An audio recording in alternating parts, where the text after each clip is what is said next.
Bonjour à tous et bienvenue pour cette nouvelle vidéo. Comme vous le savez peut-être, le Google Pixel 8 et le Pixel 8 Pro ont été annoncés par Google. Et si jamais c'est des smartphones qui vous intéressent, voici 10 choses à savoir sur les deux nouveaux smartphones de chez nos amis Google. On commence tout de suite avec la première information et il s'agit de la date de sortie. Alors, le Google Pixel 8 et le Pixel 8 Pro vont être attendus pour le 4 octobre 2023, donc c'est vraiment très bientôt, et vous pourrez les précommander à partir de 17h heure française. Ça a bien sûr été confirmé par Google puisque vous avez une petite page où vous pouvez en fait tout simplement vous inscrire et recevoir un mail le jour de sa sortie pour pouvoir le précommander Day One si vous le voulez. En deux, on va parler du prix et des options de stockage. Alors, le Pixel 8 devrait commencer à un prix de 899 € pour la version de base avec 128 Go de stockage en UFS 3.1. Le Pixel 8 Pro, quant à lui, qui aura bien sûr un petit peu plus de fonctionnalités, commencera probablement autour de 1099 €. Les deux modèles vont offrir des options de stockage allant jusqu'à 512 Go, qui seront également en UFS 3.1, qui est une nouvelle norme qui vous permettra d'avoir des vitesses de lecture et d'écriture bien plus rapides. En gros, pour parler très rapidement de l'UFS 3.1, c'est une nouvelle norme de mémoire présentée par la JEDEC Solid State Technology Association, qui succède, comme vous en doutez, à l'UFS 3.0. En gros, cette mise à jour apporte des améliorations significatives en termes de vitesse d'accès aux données et d'efficacité énergétique. Donc en gros, ça va chercher la donnée de votre smartphone plus rapidement en consommant moins de batterie, et ça notamment grâce à un mode qui s'appelle le Deep Sleep, qui vous permet, comme je le dis, d'aller chercher toute l'information en tapant très peu dans votre batterie, et ça vous permettra en fait d'avoir un smartphone qui tiendra bien plus longtemps dans la durée. En 3, on va parler du design et des couleurs. Alors, le Pixel 8 Pro adoptera un nouveau design bien plus plat que son prédécesseur et un nouveau capteur de température, mais ça, on va en parler juste après. Les couleurs disponibles pour le Pixel 8 incluent jade,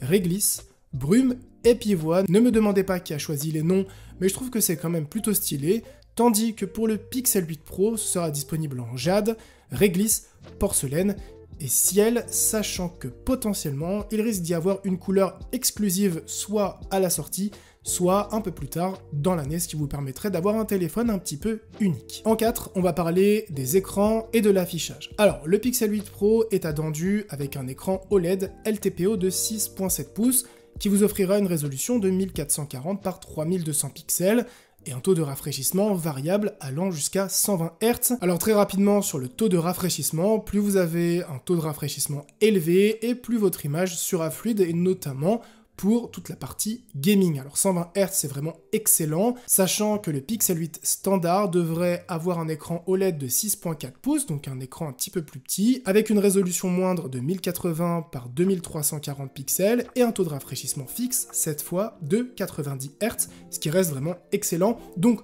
on peut dire sans crainte que les nouveaux smartphones de Google sont des smartphones qui sont gaming ready, puisqu'on a de plus en plus de jeux gaming qui sont ultra gourmands et vraiment très intéressants, même sur mobile. En 5, on va parler de l'appareil photo et des capacités de la caméra. Alors, c'est vrai que les smartphones de Google sont très connus pour la partie photographique et sont vraiment plébiscités par ça pour les fans de ces smartphones-là. Et vous allez le voir, le Pixel 8 Pro et le Pixel 8 classique ne vont pas déroger à la règle. Sur le Pixel 8 Pro, vous allez avoir un capteur IMX787 de 64 mégapixels, ce qui est juste incroyable. C'est le même capteur que vous avez sur le Pixel 7a. Vous allez avoir un grand angle de 50 mégapixels et un téléobjectif de 48 mégapixels avec un zoom x5.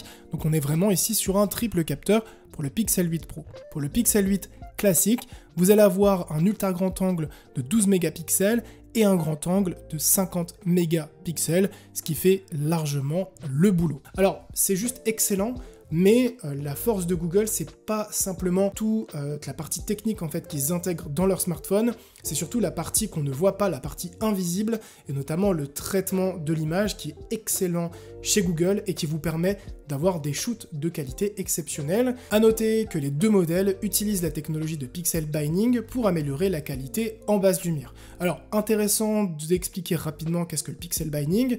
En gros, c'est une petite technologie de photo mobile qui permet d'obtenir des meilleures performances en différentes conditions lumineuses. En gros, ça regroupe plusieurs pixels physiques en un seul pixel virtuel, ce qui vous permet en fait tout simplement de capter plus de lumière en conditions de faible éclairage et de mieux réussir vos shoots en basse lumière. En 6, on va parler de la performance et des chipsets. Alors les deux modèles seront alimentés par le dernier chipset Tensor de Google, fabriqué en processus de 5 nanomètres, avec un CPU octa-core et un GPU Mali G78.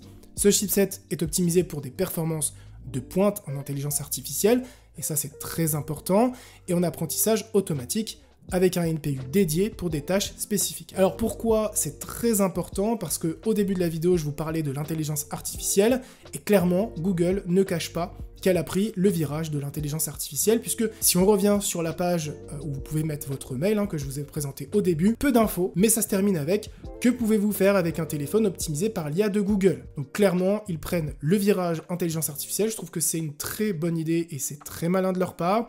Et par exemple, on peut retoucher des photos très simplement, comme si vous l'avez vu, la fonctionnalité de Photoshop intelligence artificielle, qui est juste incroyable, vous tapez « mets une montagne là, mets un ours ici » et ça le fait automatiquement.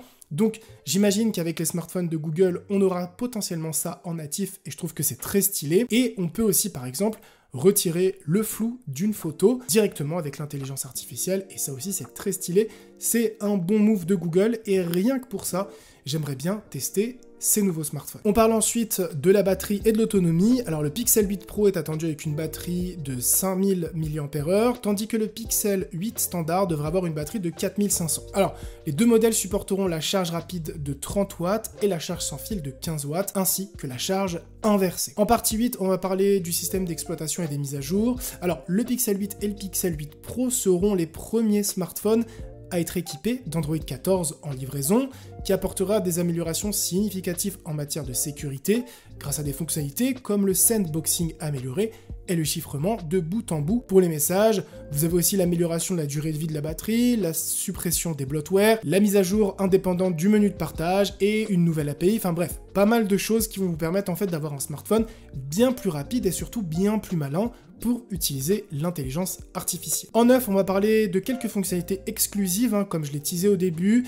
et notamment un capteur de température corporelle et peut-être même un capteur de glucose. Alors, pourquoi le capture de température corporelle, ça peut être intéressant en ces temps où on est passé par le Covid. Avoir son petit thermomètre personnel, ça peut être vraiment intéressant, qu'on soit malade ou non. Ça peut toujours être cool de contrôler sa température. Ça peut aussi être utilisé pour des professionnels qui ont besoin potentiellement de cuisiner, de voir la température de l'eau. Enfin, personnellement, je ne sais pas exactement comment ça va être utilisé, mais je pense qu'avoir un thermomètre dans son smartphone, ça peut toujours être utile. Le glucose, c'est pour des raisons de santé évidentes, et je pense que ça pourrait être mixé à l'intelligence artificielle pour offrir des choses assez extraordinaires.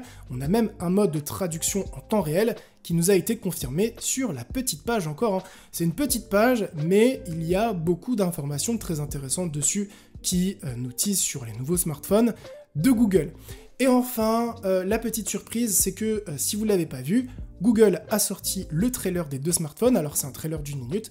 Ça nous montre pas grand chose, mais ça nous montre au moins la tête des deux smartphones. J'espère vraiment en tout cas que cette petite vidéo vous aura plu, qu'elle vous aura aidé ou peut-être hypé sur votre prochain smartphone Android. En tout cas, portez-vous bien, à une prochaine vidéo. Ciao tout le monde.